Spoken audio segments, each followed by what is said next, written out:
Cuando tú tienes una Agenda 2030 en las escuelas, cuando tú le estás diciendo a los niños que el cambio climático es porque ellos comen carne y es porque las madres dan leche materna en vez de la leche artificial de las empresas de Bill Gates, cuando le estás diciendo que sus abuelos, agricultores y ganaderos, son criminales, ahí ya estás dentro de la manipulación mental de un niño. No lo estás educando, lo estás esclavizando. Claro, convirtieron el grupo Prisa en lo que yo llamo las armas, ¿no? Una de las armas de la Tercera Guerra Mundial, que son los medios de comunicación, los canales de educación. O sea, la educación también es un arma de manipulación masiva. Bueno, es que yo creo que ya las bitcoins se le han escapado del control. Creo, ¿no? Por la información que tenemos a día de hoy. Mañana de repente aparece otro dato y dice, ostras, que estaban también detrás de esto.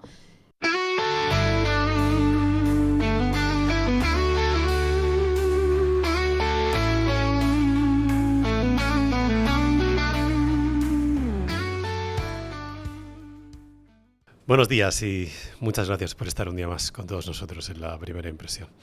Ya sabéis que cada semana invitamos a personas de interés, a gente que nos inspira, de la que aprendemos.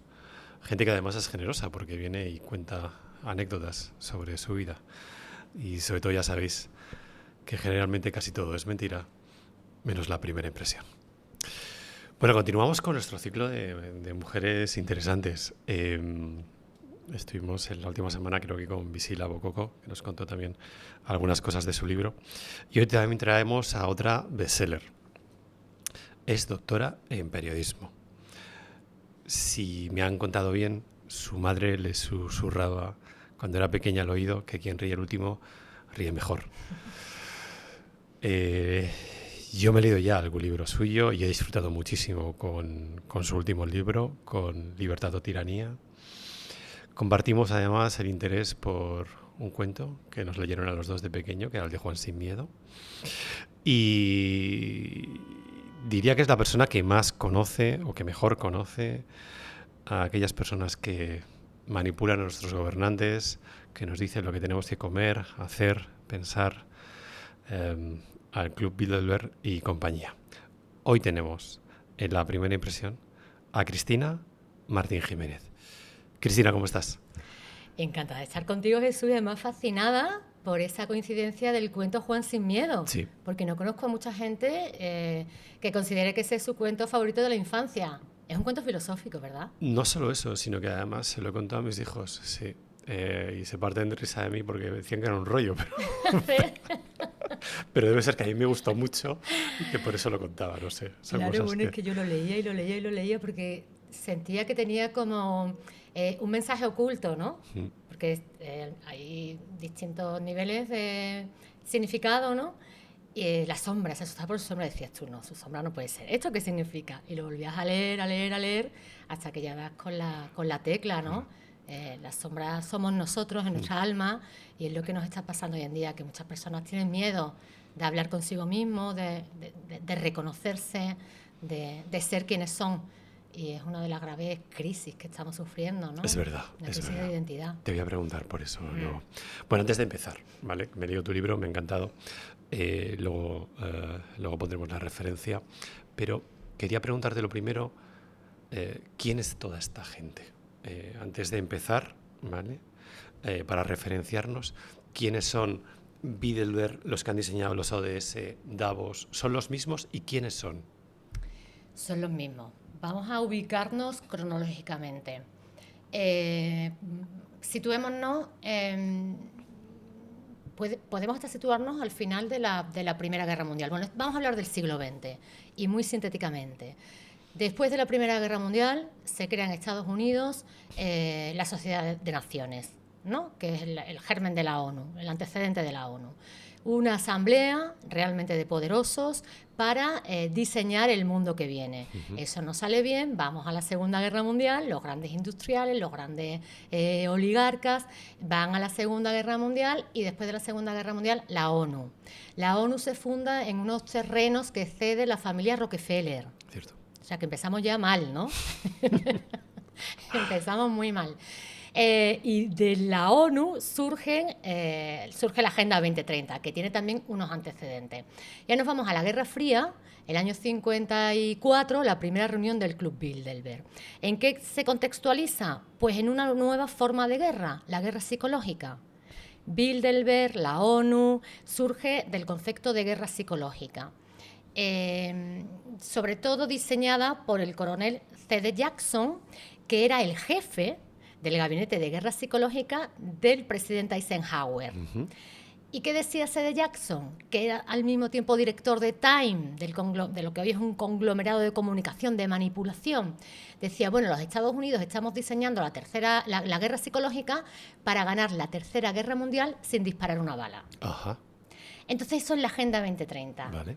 Robar, matar, conquistar territorios, conquistar riquezas, sin disparar una bala, con una guerra psicológica que realmente estamos viendo lo que está ocurriendo, ¿no? Lo que ha ocurrido en Valencia o lo que ha ocurrido con la pandemia de la OMS, que surge del mismo comité de guerra psicológica, ¿no? Esas agencias de la ONU que pretenden ser ministerios globales, de esa gobernanza, como le llaman ahora, gobernanza global. ¿Me sigues? Es que son muchos datos en poco tiempo. Te sigo porque me he leído el libro, pero ¿quiénes son estos globópatras? Porque tú hablas de ellos como gente que está un poco detrás de los políticos. Básicamente los políticos, según argumentas tú, son un poco marionetas, básicamente, de toda esta gente. ¿Quiénes son? Vamos a ponerles un poco rostro a alguno de ellos para que la gente lo sepa. Pues mira, parte de ellos son los que se reúnen todos los años en el meeting, ¿no? En la asamblea Bilderberg, que este año los hemos tenido en Madrid. Es verdad. Por ejemplo, vamos a la presidenta. ¿Quién es la presidenta actual de los amigos? Se llama Los Amigos del Club Bilderberg. Es la señora María José Kravis. María José Kravis es la esposa de Henry Kravis, que tienen uno de los grandes fondos de inversión estadounidenses. Vale. Ella, además, es la presidente del MoMA. Anda, qué bien. O sea, ya tenemos el arte, ¿no? como vehículo de manipulación del espíritu humano. O sea, no... la tenemos a ella, la tenemos en un fondo de inversión, la tenemos también en el accionariado de medios de comunicación, y todos los personajes que van a ir pasando por Bilderberg pasa igual. ¿Quién más ha pasado por allí? Pues mira, siempre hay distintos niveles, ¿no? Están los dueños del dinero, los grandes plutócratas. Después tenemos a miembros de las Big Tech, las tecnológicas. Hemos tenido allí a representantes de Microsoft, de Google.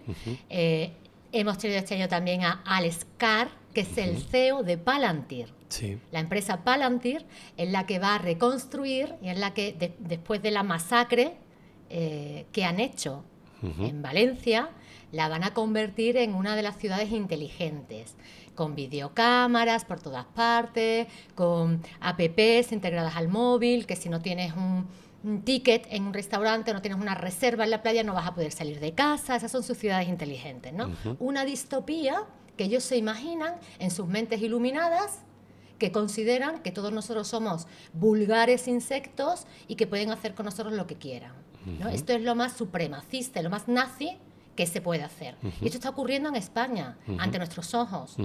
Y una extinción, la Agenda 2030 también conlleva una extinción de la propiedad privada. Y además que ya lo estamos viendo, ¿no? En Valencia, los valencianos un día se levantaron, fueron a sus trabajos, fueron al gimnasio, y cuando volvieron por la tarde ya no tenían casa. Además, después ocurre la omisión de socorro, más empobrecimiento, los suicidios que están silenciados en los medios de comunicación. Entonces, ¿qué propiedad privada tienes tú cuando te provocan una dana con armas? Porque el cambio climático finalmente está provocado por el hombre. Con armas que están en manos de la OTAN, armas militares, ante un pueblo desarmado, un pueblo completamente dormido, un pueblo engañado por sus supuestos representantes, que son los títeres de este gran gobierno mundial, que son realmente los que les pagan, los que los invitan al Club Bilderberg, los que les permiten ser corruptos, los que los premian luego por ser corruptos, porque están trabajando para ellos, no para el pueblo. Son como los gobernadores romanos, o sea, los gobernadores de una provincia romana o los gobernadores del faraón, que se aprovechan de su situación y que además, para robarle al pueblo, para subir los impuestos, porque ellos trabajan para el faraón, no trabajan para el pueblo. Y esto es lo que está pasando en toda Europa y en Hispanoamérica después de la Segunda Guerra Mundial. Lo que pasa es que ahora cada vez es más evidente. Y en España, dime 3 personas que hayan pasado por el Club Bilderberg últimamente. Pues últimamente el presidente, Españoles, ¿eh? claro, el presidente del gobierno, Pedro Sánchez, fue invitado en 2015 cuando era nada, cuando nadie le conocía. Actualmente la representante española del comité directivo es la señora Botín, Ana Patricia Botín. Y también hemos tenido en estos últimos años al señor Álvarez, al ministro de Exteriores. Este año también ha estado en Bilderberg el ministro de Economía, el señor Cuerpo. Tenemos el primero que fue en el año 77 fue Fraga, el señor Fraga. Después el señor Solana, cuando era ministro de Cultura, con Felipe González. Y de ahí fue nombrado secretario general de la OTAN. Es el que estaba al frente de la OTAN cuando toda la masacre de los Balcanes, cuando desintegraron Yugoslavia.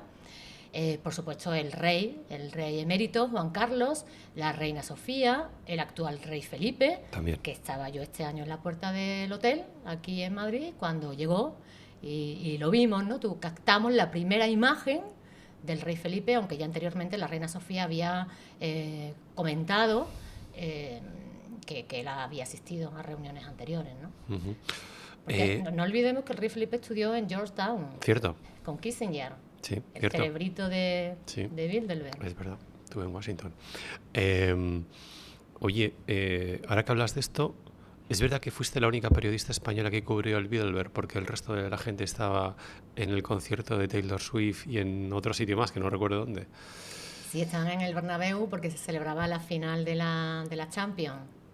Y en el Bernabéu estaban juntitos la señora von der Leyen, que no había venido a ver la final de la Champions en el Bernabéu, sino había venido a la reunión que se celebró por la noche en la ciudad financiera del Santander, con sus amos.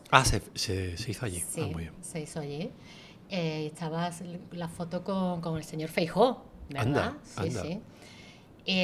Sí, fui la periodista internacional que descubrió en el hotel donde se iba a celebrar, que a todos nos parecía muy raro, cuando yo se lo contaba a mis colegas, pero ¿cómo va a ser ahí si siempre tienen que tener campos de golf?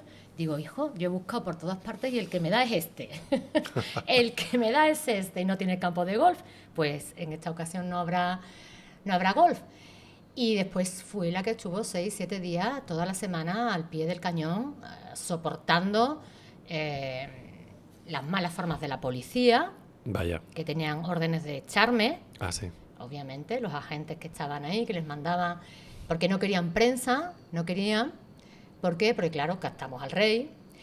Estaba el rey Guillermo de Holanda y pasó que una pareja de periodistas holandeses fueron sentados delante de la policía y la policía empezó a hacerle preguntas y empezó a amenazarles que se tenían que ir y cogieron las maletas y se fueron.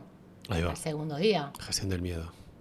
Entonces, claro, que esté el circo romano de Taylor Swift y el fútbol y los senadores tranquilitos con el ejército allí, la policía, lo más de la élite, ¿no? de la policía española a su servicio, cortando calles. Si esto es democracia, ¿qué es la tiranía? Pero entonces hay una censura claramente periodística, ¿no? En todo esto, porque yo no escuché nada en las noticias sobre el Bilderberg. Tampoco a lo mejor soy un gran consumidor de noticias, pero es verdad que entiendo que si se reúne gente tan importante que tiene como objetivo organizarnos la vida en un futuro, que menos que alguna repercusión mediática debería haber, y sin embargo no la escuché. No solamente eso, no es que no la escuchara, es que cuando los 4 periodistas que estuvimos en la puerta, que vino un canadiense, un estadounidense, chicos jóvenes, vino otro señor de Bruselas, estaba yo, como te digo, la única española. Yo decía, ¿pero por qué no están aquí los periodistas? Y llegó a la conclusión y digo, claro, es que cuando los dueños del periodismo están ahí dentro, señalo el hotel, aquí en la puerta no hay periodistas. Y digo, bueno, no hay pseudoperiodistas, una periodista hay. ¿Qué periodistas han ido al Bidelberg, Cristina? Pues mira, Juan Luis Cebrián. Ajá. Ese fue el primero, ¿no? Ese español, sí, fue el primero en España, claro. Pedro J también ha estado. Pedro J estuvo el año pasado, ha estado este año. Claro, convirtieron el grupo Prisa en lo que yo llamo las armas, ¿no? Una de las armas de la Tercera Guerra Mundial, que son los medios de comunicación, los canales de educación. O sea, la educación también es un arma de manipulación masiva. Y tenemos, bueno, a todos los años a The Economist, a CNN, representantes de Financial Times, el señor Martin Wolf, todos estos que después te dicen, no, el mundo debe ir por aquí, y se inventan las noticias y se inventan y las construyen, porque las noticias se construyen, claro. Las noticias se inventan. Y esto es lo que tendrían que aprender los niños en el cole. Oye, me llama la atención esto porque tú eres doctora en periodismo. ¿Crees que una tesis sobre Bilderberg, pionera? ¿Crees que en España hay periodistas o realmente hay gente que está dentro de un medio de comunicación y tiene que seguir una línea editorial? Es duro decir esto, ¿no? Porque yo consagré mi vida al estudio del periodismo desde muy pequeña y yo he trabajado dentro de los medios de comunicación. Yo he trabajado en Telecinco, yo he trabajado en Cuatro, entonces yo lo he visto desde dentro. Y una de las grandes carencias del periodismo, y yo soy de una generación ya mayor, la joven es que el periodista no tiene formación, el periodista no tiene conocimientos, el periodista tiene técnica, le enseñan a hacer una entradilla, un titular y a desarrollar el cuerpo de una noticia, que las noticias se construyen, insisto. Pero lo que es cultura, conocimiento del mundo, de cómo funciona, de nuestra historia, no tienen. Entonces van ciegos. ¿Cómo van a informar a aquellos que están ciegos? Claro. No pueden informar.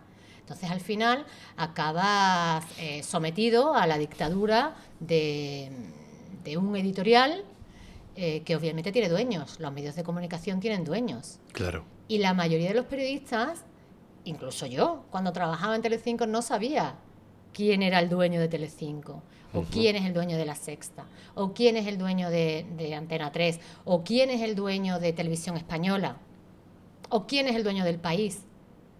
Tú no puedes hacer periodismo si tú no sabes para qué dueños estás trabajando. Eso no es periodismo. Pero a ti no te parece, hablo como usuario, ¿vale? El antiguo presidente del gobierno un día puso un plasma para las ruedas de prensa. El de ahora preguntas una cosa y te contesta lo que él quiere. Entonces, a mí me llama mucho la atención que no sé, que los periodistas en general no se rebelen ante esto y digan, bueno, mira, si vengo aquí y te pregunto una cosa y tú no me contestas, o no vengo más, o el siguiente del turno vuelve a preguntar lo mismo. O sea, me da la sensación de que con independencia del partido político, básicamente todo esto es como un teatro, ¿no? Y que el periodista cada vez pinta menos. No sé si es verdad o no, pero a mí me llama mucho eso la atención. Veo que hay gente, ahora se pregunta y la gente contesta lo que quiere. Yo reflexiono lo mismo que tú. O sea, esos periodistas, ¿por qué no se plantan y decir, ya no venimos más? Claro. Es que yo veo un periodismo domesticado desde las redacciones. Yo nací en el año 74, yo nací en la transición y yo me acuerdo de pequeña de ver programas de televisión que eran combativos, ¿no? Y aún sin entenderlos del todo porque era muy pequeña, pero se debatían las ideas, se debatía a muerte y se sentía pasión por el periodismo. Ahora no.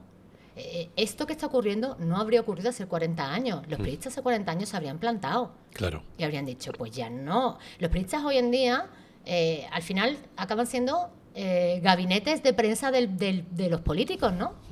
Eso no es periodismo. Claro. Simplemente soy una cadena de transmisión de el político dice tal, el presidente dice cual. Eso no es periodismo. Pero no es cuestionar el poder. ¿Y quiénes son los censores? Señálalos para que tengamos claro quiénes son, en tu opinión. Pues censores hay muchos. Censores están los fact-checkers. Maldita, sí. Hoy es la Santa Inquisición, es una censora. Maldita desmiente y tú vas y dices, ¿cómo lo has hecho? Tergiversando todo. El método que tiene de mentir maldita es una tergiversación, es una confusión, es una mentira. Después también tenemos al gobierno. El gobierno es un censor porque el gobierno subvenciona programas y subvenciona cadenas y subvenciona a periodistas. Es otro censor. Los gobiernos, ya sea local, autonómico y central, que desde los ayuntamientos se censuran porque se subvenciona la radio municipal. Yo lo he vivido en el ayuntamiento cuando yo empecé de becaria. Lo he vivido desde lo micro a lo macro.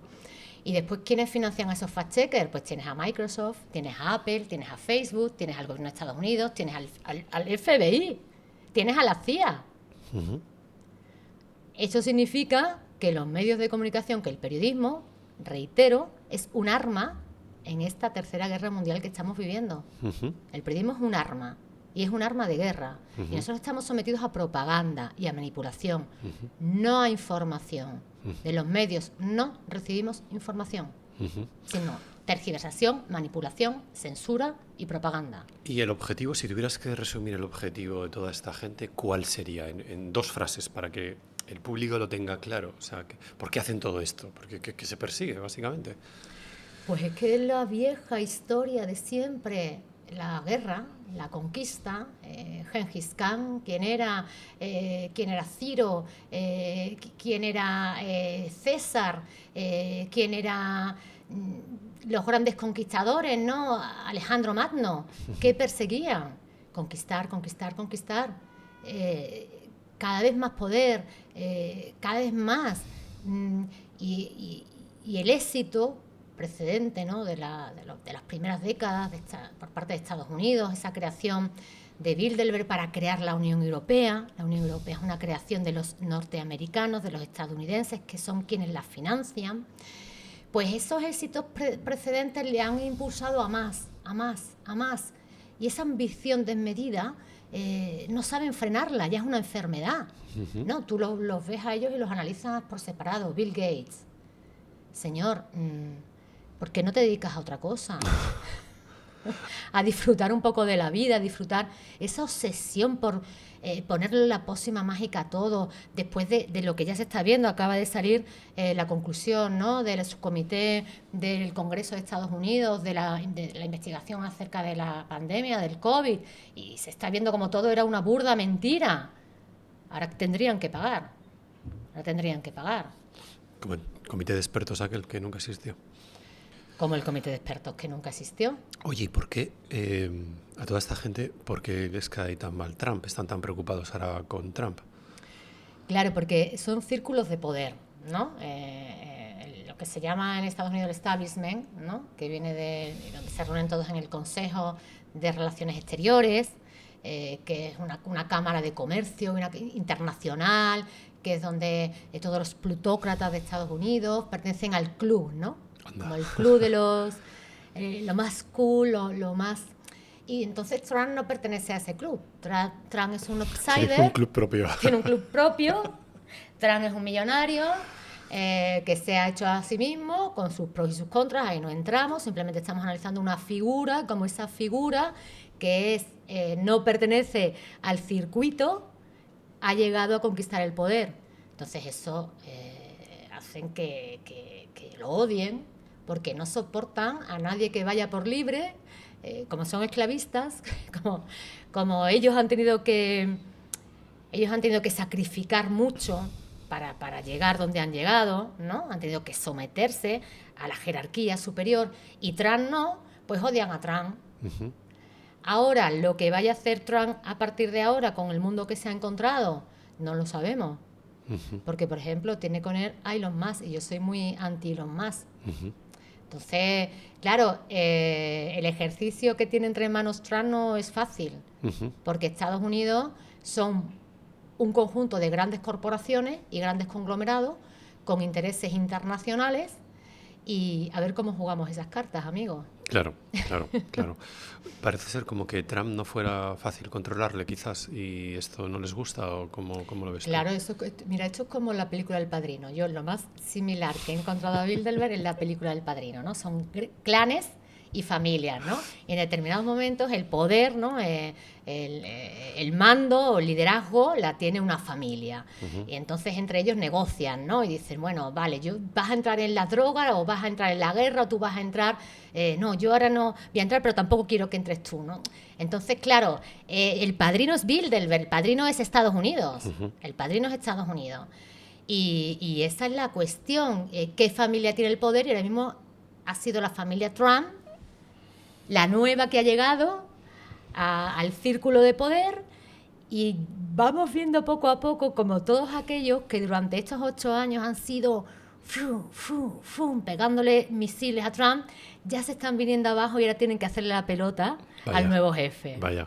Sí, sí, no lo estás viendo, es muy humano. La gente esto. Se pone muy de perfil ahora, ¿no? Claro, Yo no dije esto. Exactamente, tal, ¿no? Yo no dije esto, Trump, pero claro, ahora es el que tiene la llave de los negocios, ¿no? Claro. Y claro, pues ahora la gente como no han podido con él, es como no he podido contigo, me uno a mi enemigo. Oye, te quería preguntar si la guerra es un fantástico negocio. Totalmente. Es que Estados Unidos es un estado cuya economía se asienta sobre las guerras. Es el imperio, o sea, su modelo es el imperio romano, ¿vale? Pero el imperio romano dejaba más libertad a los pueblos conquistados. Págame un tributo y rézale al Dios que tú quieras. Aquí no, aquí además del tributo le vas a rezar al Dios que yo te diga. Entonces esa es la cuestión, que Trump no es bélico y que las grandes guerras que tiene Estados Unidos por todas partes, Siria, o sea, nadie sabe que el norte de Siria, donde están los grandes pozos petrolíficos, están dominados por las corporaciones estadounidenses y tienen allí el ejército estadounidense de hace años, eso no sale en la tele. Entonces, nadie dice tampoco que España es una colonia de las grandes corporaciones y conglomerados estadounidenses. Y de bases también, militares. Efectivamente. Y entonces, ¿por qué la OTAN tiene 800 bases militares? ¿Por qué? ¿Para defender el punto 16 de la Agenda 2030, la paz? No, hombre. Para imponer y magnificar su imperio y extender su imperio y hacerse con las materias primas, con la riqueza y acabar despoblando, que está en su ideario. Despoblar, pero las riquezas y las materias primas para mí. Es lo que hacen en África, lo que hacen en Asia, lo que hacen en Europa. Pero te he escuchado decir que el gran facilitador de todo este gran negocio ha sido Biden. ¿Por qué dices esto? Bueno, es uno de los últimos, obviamente, pero tenemos a Obama. Obama encarceló a más periodistas que toda la historia de Estados Unidos, y eso no lo sabe nadie, ¿a que no? No, yo no tenía ni idea de esto. No tenemos ni idea, eso es el tema del control de los medios, ¿no? Hillary era la que se esperaba en vez de Donald Trump. Ganó Donald Trump. Volvió a ganar, le hicieron un asalto al Capitolio, que lo analizo yo desde el punto de vista estratégico. En mi libro La Tercera Guerra Mundial ya está aquí. Biden, ¿por qué era la apuesta? Porque había que poner a Biden. Porque es el que nos ha metido en la guerra de Ucrania, que es la guerra de la OTAN contra Rusia. Otra vez Rusia, otra vez otro intento más de conquista por parte de los fondos europeos y estadounidenses de Rusia. Y después, fíjate, acaba de indultar a su hijo, con todo el escándalo de pederastia, de Burisma, que es la empresa pantalla que tenían los Biden y los estadounidenses en Ucrania para robarles el petróleo, el gas, la agricultura, los ucranianos. Entonces han hecho esa guerra, y ahora ¿quién está gestionando los bienes de Ucrania? BlackRock. Firma un contrato con Zelensky, el gran fondo de inversión completamente opaco, que nadie sabe quiénes son sus accionistas, pero claro que si te pones a mirar, pues al final te encuentras de nuevo a las grandes familias estadounidenses, a las familias árabes, a rusos, a ucranianos. O sea, el gran negocio de la guerra, el gran negocio donde las fronteras y las naciones no existen, ¿no? Y los derechos humanos no existen. Pero hay una cosa que no me cuadra y te quería preguntar. O sea, yo entiendo este punto, que siempre ha habido gente como tú. Además, me gusta mucho la analogía que has hecho con el mundo romano. Hay gente que siempre... El mundo nunca es suficiente, ¿no? Siempre quiere más poder. quiere controlarlos y entiendo que esto es miedo, con lo cual quiere cuanto más control tenga mejor. Pero al final en este pequeño punto de la galaxia, como decía Carl Sagan, ¿no? En este pequeño punto azul de una galaxia que tampoco es muy grande y tampoco es muy importante, la gente que vive 80 años o algo así, o sea, todo este esfuerzo que hacen de control, de tensión, al final se van a morir como todos nosotros. Entonces no acabo de entender bien. Es verdad que están intentando alargar la vida, ¿no? Que creo que han invertido mucho dinero en que solo los ricos vivan más. Claro, Jeff Bezos tiene Alto Lab, donde trabajan algunos ingenieros genéticos españoles que les pagan muy bien, Ujú. porque creen que conseguirán que la fuente de la eterna juventud, ¿no? Que los ricos no mueran, porque obviamente eso va a ser muy caro y es inalcanzable también, no Que creo. buscan vivir 200 años y disfrutar de todo ese dinero tanto tiempo. Bueno, volvemos al supremacismo, ¿no? Es que ellos se creen que son de una clase superior, están hechos de una materia superior, porque el dinero los ha cegado, la ambición los ha cegado, y claro, ahora encima, después de conseguir tanto, se tienen que morir. ¡Qué putada! Claro, es que nos vamos a morir todos. Es Por que nos eso vamos a morir a eso me todos. refiero, que tanto esfuerzo sin disfrutar las pequeñas cosas de la vida, para luego tener pues el mismo. Esto es como decía Fin, el Camarón, resto, ¿no? que decía que bueno, Dios se va a llevar la guitarra, pero no lo que hemos tocado con ella. Con lo cual, al Es final todos absurdo, vamos, es un poco absurdo. es O sea, muy esto no es absurdo. lo que no acabo de entender, tanto estrés y tanto esfuerzo por el poder que se ve a día de hoy en la clase política a costa de salud, obviamente, y luego al final se van a morir como todo el mundo. Es lo que cuesta más trabajo de entender de todo esto es la concepción del mal, Ajá. el mal, Ujú, el mal humano, ¿no? Dentro de la estrategia de manipulación está la ocultación del mal. ujú. Y el mal existe, Hombre, claro, amigos. claro que existe. Claro, la Agenda 2030 es por el bien. No, no, y el mal. Parece que los políticos, los periodistas, los científicos son todos inmaculados que trabajan para el bien, ¿no? Eso es lo que nos dicen sus medios de propaganda. Dice, ¿y el mal ha desaparecido? O sea, tenemos miles de años de historia, de tiranía, del mal, los griegos hablándonos de la tiranía, los romanos, los faraones, el faraón Akenatón, ¿no? Que se rebeló contra los corruptos sacerdotes de Amón. Y empezó una nueva era donde se valoraba a la gente por su nobleza de corazón, ¿no? Ujú, Todo eso lo enterramos, todo eso no que es nuestro aprendizaje, nuestra experiencia vital de toda la humanidad, es una riqueza de toda la humanidad. ¿Lo enterramos? No, tenemos que hablar y enseñarle a los niños acerca del mal. ujú. Es que por eso prohíben el cuento de Caperucita, porque el lobo, que es malo, los va a frustrar. No, no, hay que enseñarle que el mal se disfraza de abuelita, que el mal se disfraza de bien. Y esta es la parte que siempre yo veo que a las personas cuando les hablo de Bilderberg les cuesta como más. No, no, es que tanto mal no existe. Sí, señores, existe ese y más. Existe mucho mal en el mundo y hay que ponerlo sobre la mesa si quieres hacer un buen diagnóstico de lo que nos pasa. Claro. Porque están los gabinetes de los psicólogos y de los psiquiatras llenos en el siglo XXI, que se supone que lo tenemos todo y que vivimos en la era de la información, en la era de la libertad, porque algo raro pasa, ¿no? Pues hay que poner sobre la mesa el mal. Y al mal no hay que temerle, hay que conocerlo. Porque el mal no es más fuerte que el bien, ¿eh? Ajá. Lo que pasa que tiene que aparentar que es más fuerte. Así que vamos a dejarnos de miedos y vamos a conocer. Ahora has hablado de manipulación psicológica. Te estaba leyendo y me gustaría que explicaras un poco mejor la tesis que tienes de que durante quizás la última década se ha ido a por el hombre, a por su testosterona, supongo que porque era quizás el hombre el que montaba una revolución testosterónica y había que de alguna manera pues tenerle controlado, pero he leído que ahora van a por la mujer, a por una mujer que intente no tener hijos y que sea más manipulable, que tenga mascotas. Explícame este concepto y a qué te refieres. A ver, en el concepto del siglo XX, ¿no? De los roles dentro de la sociedad que se le había asignado, en el diseño, ¿no? de la cultura, al hombre y a la mujer teníamos al hombre como defensor de la familia. El hombre era el que cogía el misil, el hombre era el que cogía para defender a su familia, para defender Sí. su casa. Claro, eso ahora está mal, porque el tirano ¿qué hace? El tirano desarma. Claro. A su enemigo. Su enemigo es el padre de familia, porque tiene ese rol defensivo. Ujú. Y llegamos al esperpento de que un señor de 70 años que defiende su casa porque por la noche le iban a atracar y matar, acaba en la cárcel. Esto es una aberración humana, una aberración, un fracaso de la civilización, un fracaso de la cultura y un fracaso civil, porque todos tendríamos que estar todos los días manifestándonos en las redes o donde sea para que ese señor salga de la cárcel, porque eso que le ha pasado a él nos puede pasar a cualquiera. Y dentro de los roles establecidos a la mujer, pues estaba el de madre, el que cuida, la mujer que cuida no solamente materialmente de la familia, sino intelectualmente.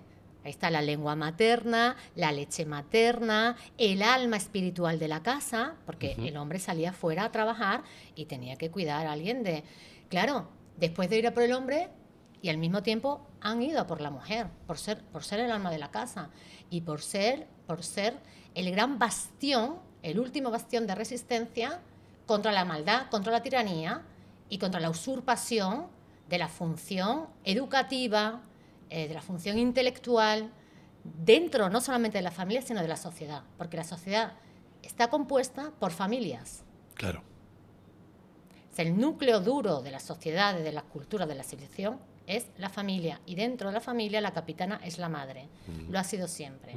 Ahora la mujer te presentan en las series de televisión, te presentan el modelo que estos plutócratas, que estos globócratas les interesa.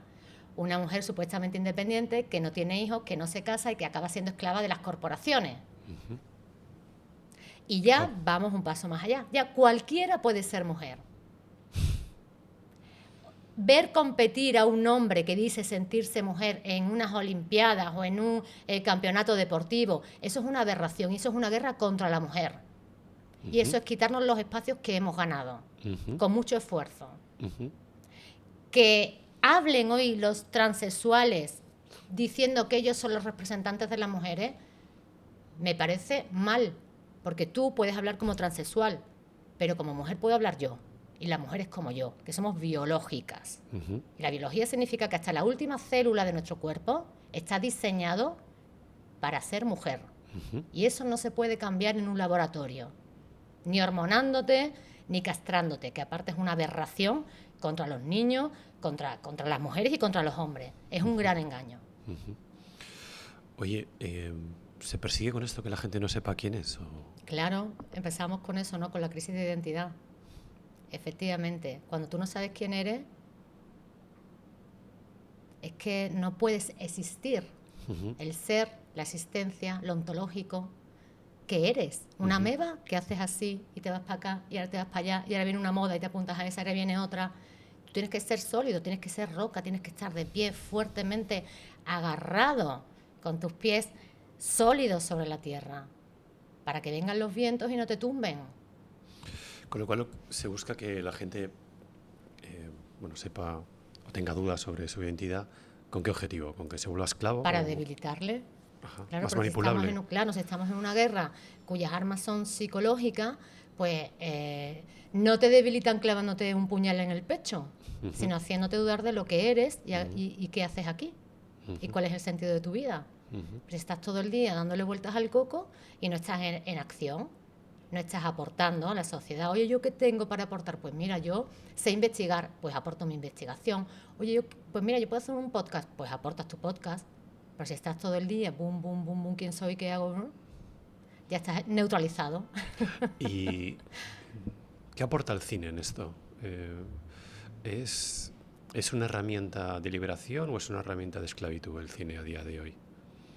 Y las plataformas. Hombre, claro, que las plataformas acaban también en las reuniones Bilderberg y acaban siendo, ¿sí? Claro, está Netflix, Spotify, han estado en las últimas reuniones Bilderberg y entonces, claro, se convierten de nuevo en las armas de manipulación de la psique, ¿no? del alma humana. El cine sería una maravillosa herramienta de liberación si fuese utilizada con esa intención, pero cuando es utilizada con la intención de esclavizar, pues ya vamos mal. Esto hace que muchas personas se estén alejando de las plataformas, se estén alejando de la televisión, de los medios tradicionales, y los chicos, los jóvenes, están protagonizando toda una revolución. Pudiésemos llamarla invisible porque no se ve en los medios tradicionales, pero fortísima. Es fortísima. No, la gente joven no ve la tele. La gente joven no ve la tele, la gente joven está diciendo, estáis muertos, no os queremos para nada. Cierto. Están muriendo. Entonces estamos en un momento de revolución, de cambio, muy interesante, y yo estoy encantada con ver a los jóvenes decir, ostras, yo porque no he nacido en esta generación, sí, ¿verdad? Y me ha tocado 20 años, 30 años de lucha sola, de romperme la cabeza para ver cómo es en realidad el mundo, ¿no? Uh-huh. Oye, te estaba escuchando y me estaba acordando del ODS número 1, ¿vale? Que has escrito sobre él, con el tema de la erradicación de la pobreza, ¿vale? Cualquiera podría pensar que lo que se buscaba básicamente eran alimentos para todo el mundo, pero tú estableces una tesis que no es esa, que es un poco más radical, más quizás gobernada por ese mal del que hablabas antes, y que significa que lo que se busca es una reducción de la población. No sé si fue Kissinger el que diseñó un plan en su día de reducción de la población. No sé si continúa vigente, según tú, ¿no? Bidelberg, ¿qué opina de esto? Continuó completamente vigente. O sea, el plan Kissinger, resumiéndolo, era que para cuando era secretario de Estado, ¿no? Estamos en el año 73. Dice, para que Estados Unidos siga siendo potencia y además sea la potencia del futuro, necesitamos muchas materias y muchos recursos, materias primas, todos los recursos, el petróleo, el gas, los minerales, que se encuentran en África y que se encuentran en Asia y que se encuentran en Hispanoamérica. Pero claro, nos sobra la población, porque una población numerosa, bien organizada, puede echarnos de su frontera, pero una población reducida es más fácilmente manipulable. Claro. Entonces, en ese mismo informe, que lo podéis encontrar, lo cito en el libro y lo podéis encontrar fácilmente, dice, por lo cual, ¿qué vamos a hacer? Bueno, pues vamos a promover la publicidad del aborto y vamos a promover la eutanasia y vamos a promover pues que la gente en esos pueblos no tengan hijos, en esos lugares, en esas regiones no tengan hijos. Entonces eso sigue vigente. Escuchamos a Ted Turner, lo ha hablado en varias entrevistas, el expresidente de CNN diciendo que hay que reducir la población, escuchamos a Jacob Rothschild diciendo que hay que reducir la población, escuchamos a Rockefeller en el año 94, en la Cumbre de Desarrollo y Población en el Cairo, que es germen de la Agenda 2030, decir que hay que reducir población. Es que lo dicen todos. El que no lo sepa es porque no se interesa cómo funciona el mundo y qué es lo que están diciendo. Entonces, claro, ese punto 1 de reducir la pobreza, no, queréis reducir a los pobres. Ya. Queréis reducir a los pobres, porque además volvemos otra vez a ese supremacismo elitista. ¿Vosotros qué sois más, seres humanos? ¿Vosotros qué vais a decidir? ¿Quién nace y quién muere? Pero fíjate, sin embargo, sí que hay una polarización. Los ricos cada vez son más ricos y los pobres cada vez son más pobres. Voy a poner un ejemplo que le he puesto a otros invitados y que a mí personalmente me da mucha rabia, aunque yo nunca opino, pero yo veo que hubo una generación, más o menos somos de la misma generación, en el que nuestros padres pagaban una hipoteca en 8 años. Y a día de hoy los jóvenes, sí, lo pongo en condicional, si les dan una hipoteca, lo pagan en 30. Claramente somos más pobres, ¿vale? Absolutamente. O sea, los modelos estos de co-living, co-working y con lo que sea, básicamente es la incapacidad de una persona para por sí misma poderse habilitar en la sociedad, con lo cual estamos siendo más pobres y lo que han conseguido es en apenas 4 generaciones hacer a la gente mucho más pobre. Entonces, ¿cómo cuadra esto con los planes del BIDER? Porque yo lo que veo es que hay gente que a veces es más rica, por ejemplo, durante la pandemia hay gente hay muchísima gente que multiplicó sus fortunas casi por 2. Por 3 y por 4 y vemos Pfizer y vemos los beneficios. Y sin embargo hubo mucha gente, la gente normal, la de la calle, a la que le arruinaron los negocios y lo pasó fatal. Con lo cual estás generando más pobreza ahí, o sea... Claro, eso es Bilderberg. ¿Cuándo comienza eso? A partir del año 75, ¿no? Que empiezan a entrar los Bilderberg en España. Cuando muere Franco... ¿De la mano de quién entran? Pues entran del Partido Socialista. ¿Pero quién? Dime Felipe más. González. De Felipe González. Felipe González se va a hablar con David Rockefeller y se viene con una maleta llena de millones para fundar el actual Partido Socialista Obrero Español. Y todo lo que hace Felipe González es desindustrializar España. Y lo que hace es abrirle las puertas a los americanos. Tú vas a un supermercado, ¿qué marcas te encuentras? ¿Te encuentras marcas rusas? ¿Te encuentras marcas árabes? ¿Te encuentras todos productos estadounidenses? ¿Ves una película en España? ¿Qué películas pasan por el circuito? Tenemos la capacidad de ver películas indias, rusas, pakistaníes, películas americanas. Ajá. Eso es Bilderberg conquistando España, de la mano del señor Felipe González, que fue captado en Sevilla en la Casa de América. Anda. Fíjate, un círculo cultural por donde se movían los que estaban haciendo la guerra psicológica.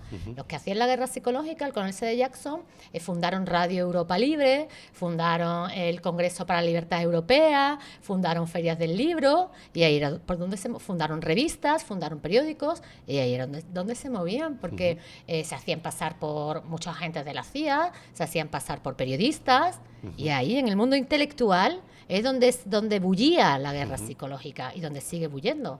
Pero ese es el origen. ¿Y cómo actúa esa guerra psicológica en la educación? En la educación adoctrinando a los niños.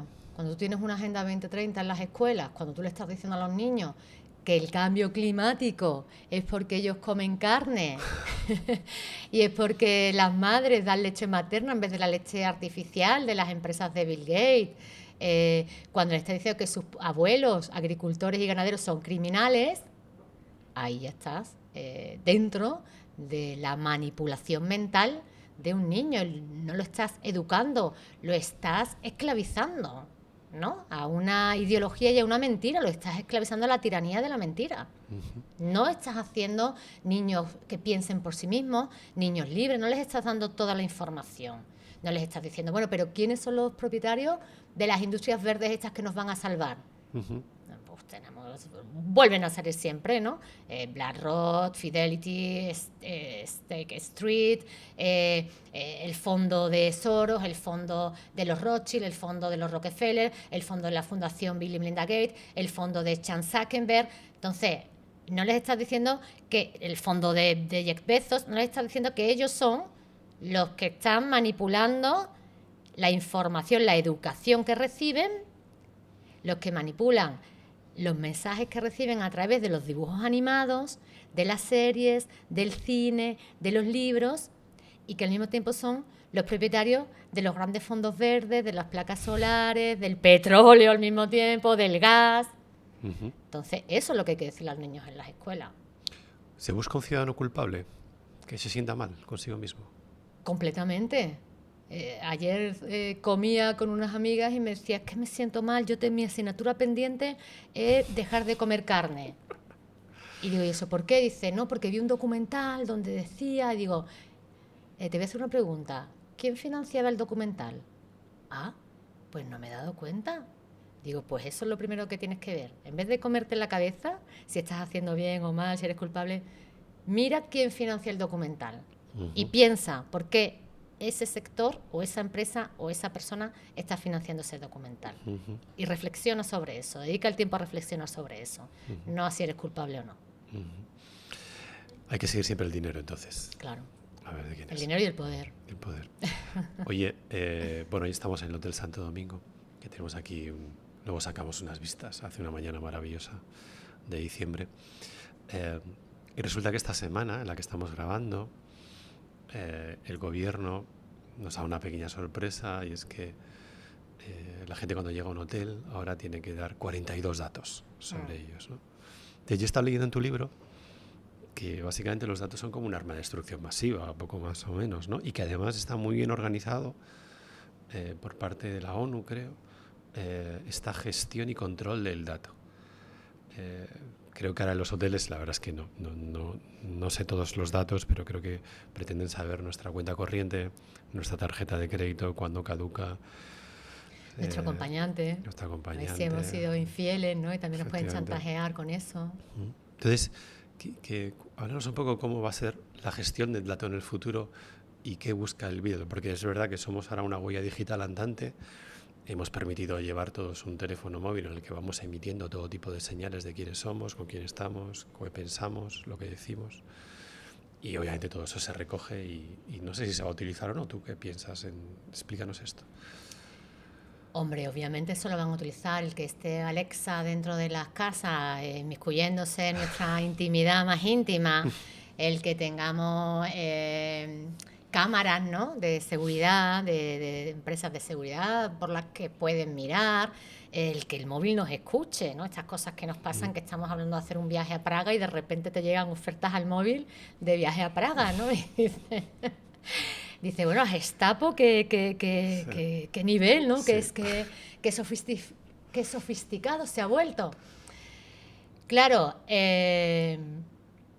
esto entra dentro de las ciencias del comportamiento, que son una ciencia de vanguardia, donde trabajan agentes de la CIA, de inteligencia, donde trabajan antropolíticos, donde trabaja el señor Alex Pental, que es se dedica a dirigir el Departamento de Ciencias del Comportamiento y Computación del MIT.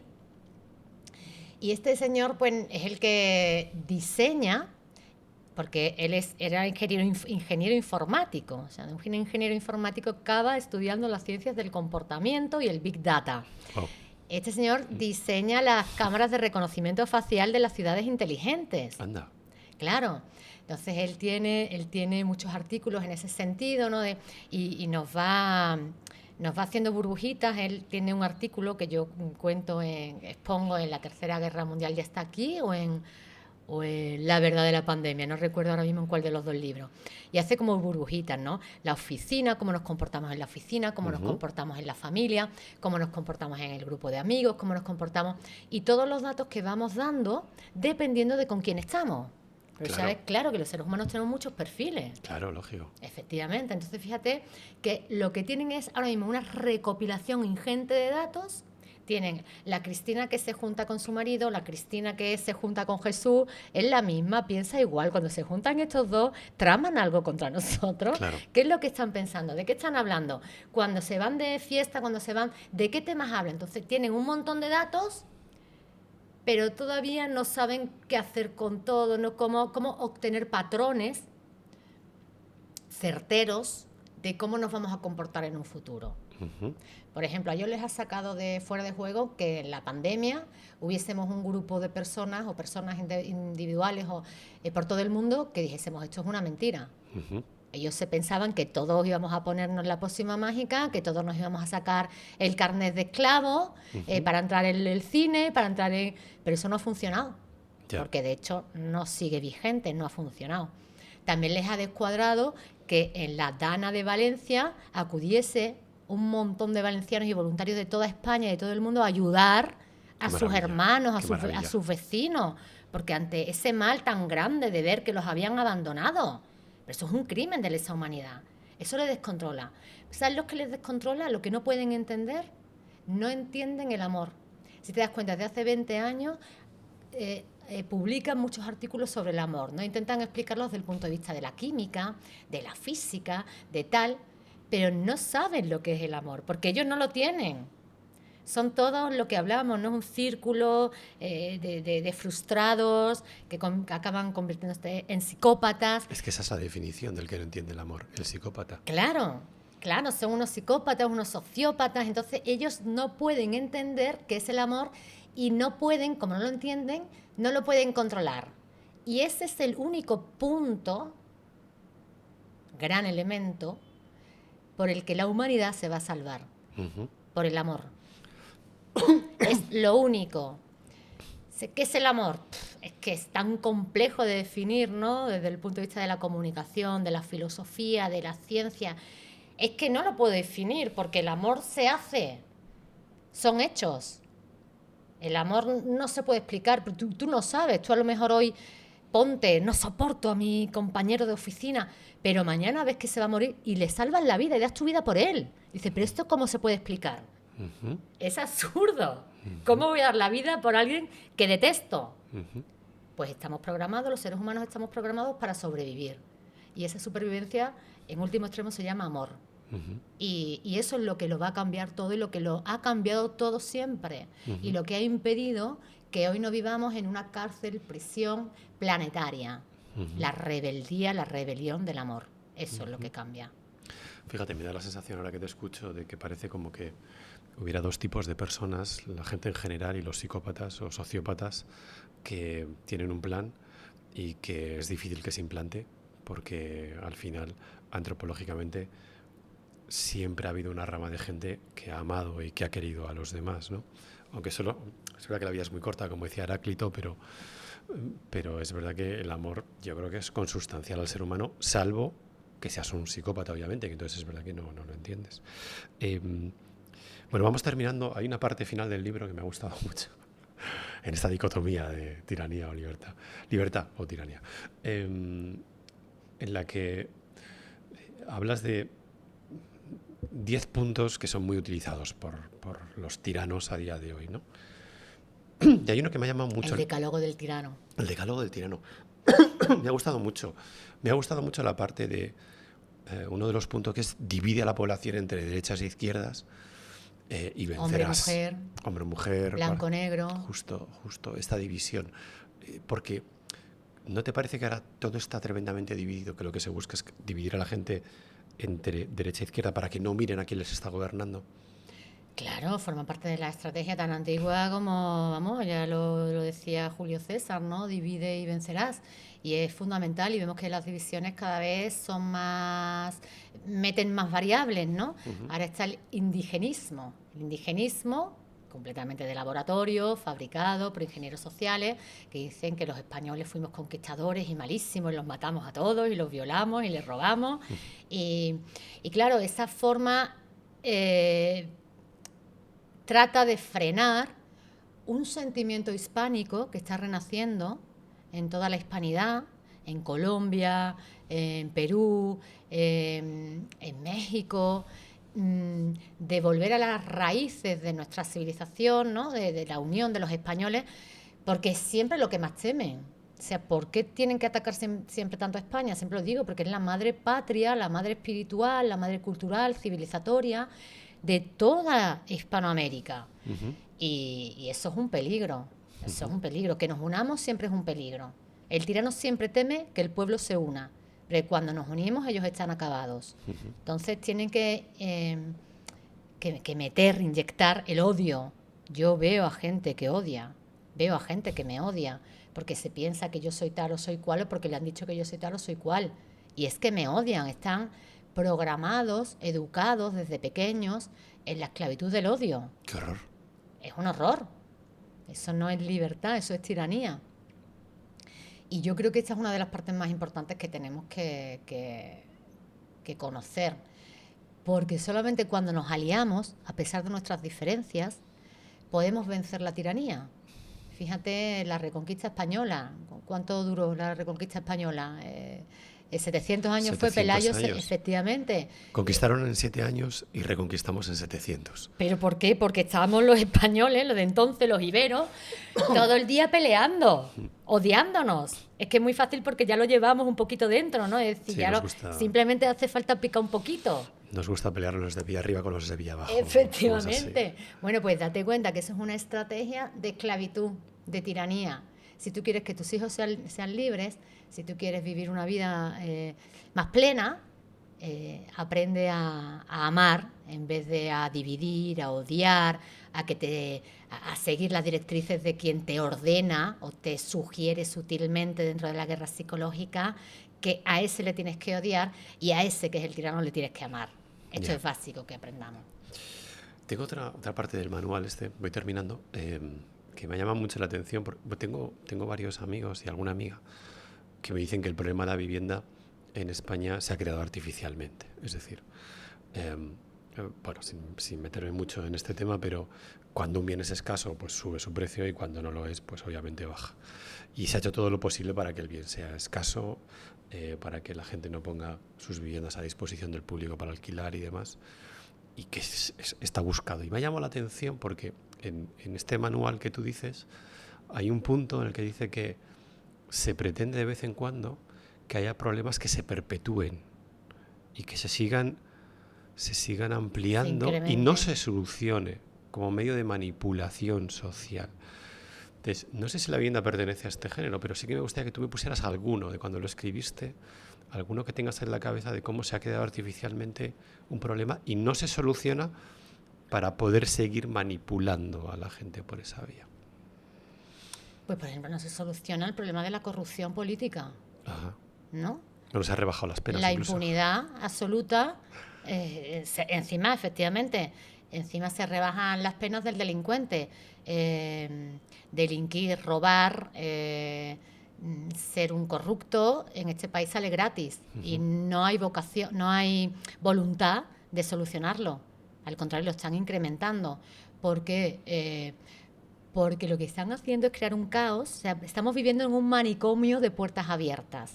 Ajá. El loco, el ladrón, el violador está en la calle y tú, como clase media, que es la que pagas los impuestos, que es la que te levantas y madrugas para sobrevivir, al final vives en un caos total, sales a dar un paseo y te pueden robar el bolso, puedes llegar a casa y te la han ocupado, tienes una indefensión total y esto no se soluciona. Y no tienen voluntad de solucionarlo, sino de incrementarlo.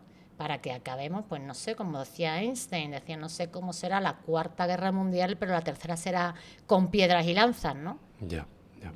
Oye, fíjate, te estaba escuchando y me estaba acordando de Julio Anguita, que era de Córdoba como Séneca, y decía que la solución a todo esto básicamente es que los españoles decidan votar al político más honesto, bueno, si quieres a día de hoy menos corrupto, con independencia de cuáles sean sus ideas. Es decir, ¿Y dónde está ese político? Efectivamente, porque ahí está. O sea, no sé cuál es la solución, te la quería preguntar, porque Julián Quita hablaba de eso, como, oye, si encontramos un político honesto, da igual cuáles sean sus ideas. Mejor que no sea político. Claro, pero vamos a votarle porque es la única solución.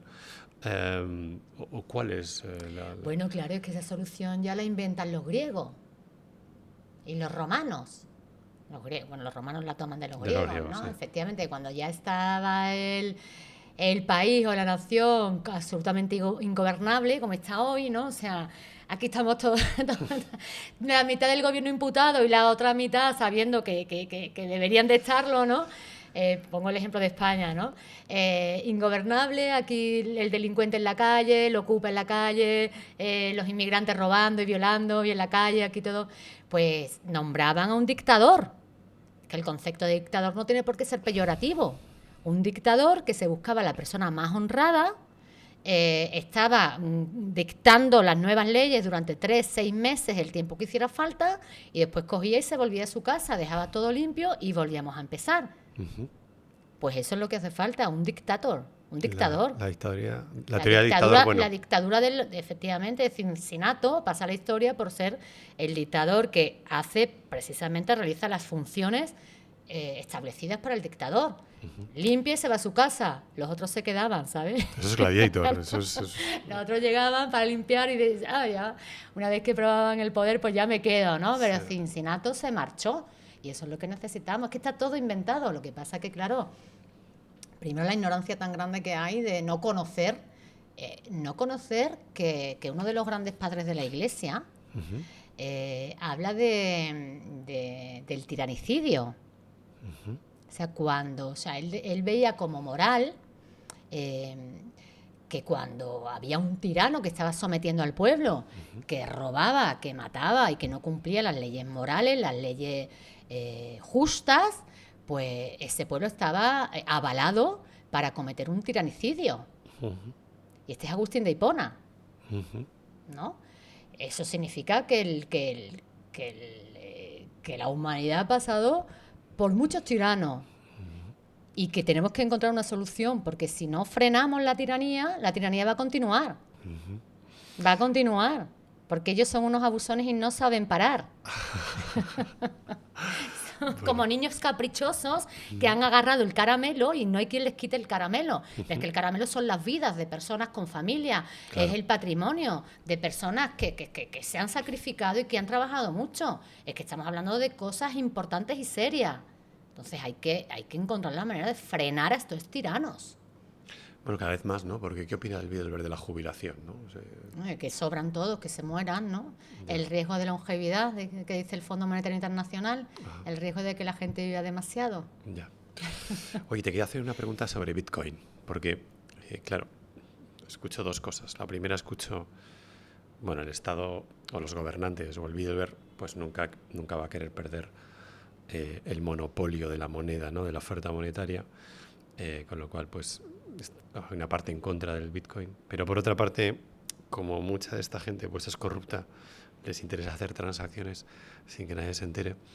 Y ahí entre medias estamos nosotros. Entonces, ¿qué opina el Bilderberg de todo esto, del Bitcoin, de las criptomonedas? ¿Crees que en algún momento lo va a fomentar o básicamente se lo va a cargar y va a decir, esto se me escapa del control?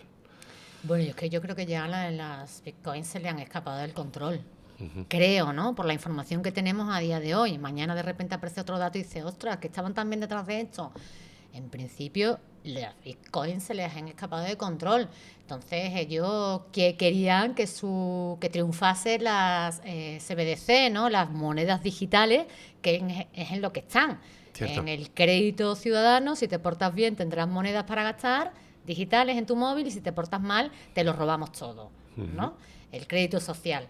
Entonces, en este sentido, le han intentado hacer la guerra al Bitcoin, pero eso ya es un monstruo que se les ha escapado de las manos. Mira, yo leía que había alcanzado ya los $100.000 Sí, y sí, sí, sí, sí. subiendo. No, lo que digo es que el que tiene decía alguno de nuestros invitados, que el que tiene el BOE tiene el poder. Entonces, si tú mañana del BOE sacas que está prohibido tener Bitcoin, Pero es que tú eso obviamente, no lo puedes prohibir. bueno, el BOE hemos visto de todo en los últimos. Bueno, claro que hemos visto de todo, pero quien hace... Tú no puedes prohibir tener Bitcoin. Ya. Eso no lo puedes prohibir. Entonces, Ujú, ujú, no flipemos tampoco tanto. ujú. Vamos a pensar Muy bien. y vamos a pelear para que no ocurran las cosas, ¿no? Y a mí me da mucho coraje que se den las cosas por hechas, Ujú. ¿no? No, es que nos van a esclavizar, no vamos a poder hacer nada. Dice, ¿tú eres un Habrá que muñeco o pelearlo. qué eres? Habrá que ¿O eres un pelearlo. ser humano? Ujú. Dime una exclusiva, anda. Cuéntame una exclusiva antes de irte. Una exclusiva ya para mi próximo libro. Bueno, pues estoy investigando acerca de la Dana de Valencia y tengo grandes avances. Ah, qué Tengo bueno. grandes avances. Qué bien. Cuando, cuando los tenga, cuando lo pueda contar, vendré y te lo contaré. Venga, fantástico. Muy bien. Y por último, te quería preguntar sobre tus fuentes, porque hemos estado hablando de que es muy difícil informarse. A toda la gente que te sigue, que te escucha, ¿qué fuentes le recomiendas para que pueda saber lo que está ocurriendo en el mundo y no lo que unos cuantos quieren que sepa? Bueno, esto me resulta complejo porque me resulta... A ver, yo no conozco a nadie que en la investigación del mundo actual haya llegado tan lejos como yo. Wow, qué bueno. Pero es la verdad. Ujú. Entonces me da como cosa porque dice, no, se está haciendo No, no, es que yo me retiré del mundanal ruido, yo trabajaba en Telecinco, me fui con una mano delante y otra detrás y me puse a investigar. Entonces yo llevo 20 años encerrada en mi casa investigando. Cualquiera que lo hubiese hecho, incluso podría haber llegado más lejos que yo. Yo he tenido dedicación al estudio, al análisis, a buscar, a comprender. Entonces, claro, depende de qué tema. Tú me hablas, por ejemplo, de física. Hombre, yo de física no sé. Si tú quieres saber de física, búscate al mejor físico, investiga y prueba tú, tal. Pero lo que es el mundo, vamos, yo me he adelantado a lo que está pasando, ¿no? 14 años con mi libro Los amos del mundo están al acecho, donde advertía de que las próximas armas que iban a poner en acción era la táctica de la pandemia, la táctica del cambio climático y la táctica de la creación de líderes artificiales. ¿Y por qué me adelanto 14 años? Porque estaba en mi casa estudiando, Ya. con mis gafitas y mis ordenadores y mi, ¿sabes? Ya. No porque tenga una bola de cristal, sino porque contrasto datos, investigo, sigo a esto. Y siempre he tenido mucha intuición, sí, la verdad. Me ha sorprendido las cosas que he descubierto. Digo, esto es lo que se podría llamar la intuición femenina, ¿no? Ujú, Que creo que es muchísimo más fina que la masculina, ujú, porque las mujeres estamos creadas para dar vida y ujú. para protegerla. Ajá, Entonces, tu intuición defensiva es mucho más sofisticada que la del hombre. ajá. La del hombre es la de el Sí. machete, no sé qué, tal. Testosterónica. Exactamente, pero la mujer es la primera que percibe el peligro, Claro. porque tiene que proteger a su familia y a sus crías. Ujú. Entonces, yo creo que para los temas que yo trato, además, esa está mi tesis doctoral. Cuando me censuraron el libro, digo, ¿ahora qué hago? Digo, pues ahora voy a hacer la tesis doctoral, porque esto que estoy viendo yo y que estoy diciendo es verdad. Y es verdad, y es verdad, y es verdad. Pues ahora más gordo, a la universidad que me voy, a la academia que me voy.